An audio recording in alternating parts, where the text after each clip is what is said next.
Ashok chef kitchen में आज without egg का केक बनाना सीखेंगे। एक कप हम उसमें मैदा लिए, 1 कप शुगर और उसमें 1 कप हम कोको पाउडर ऐड करते हैं और उसमें 1 टेबल स्पून बेकिंग पाउडर डालें और उसको अच्छी तरह से मिला देंगे। जब भी फर्स्ट टाइम मेरे चैनल को आप देख रही है तो आप मेरे चैनल को लाइक और सब्सक्राइब कर लेंगे। अभी देखिए अच्छा तरह से मिल गया।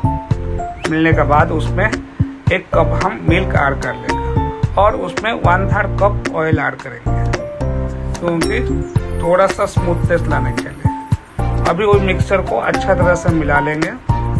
अभी मिलाने का बाद ओवन हम चालू कर देंगे। ओवन को 350 टेम्परेचर में रखना है। अभी मिक्स रेडी हो गया है। ओवन में डालने के लिए एक बर्तन में उसको हम डाल दिए। अभी ओवन का टेम्परेचर हम 350 में रख के 30 से 35 मिनट उसको बेक करने के लिए देंगे। अभी आपका केक बन के रेडी है। जब भी मेरा चैनल आपको अच्छा लग रहा है तो मेरा चैनल को लाइक और सब्सक्राइब कर लेंगे। आपके लिए ऐसा नया रेसिपी अशोक शेफ ले आएंगे।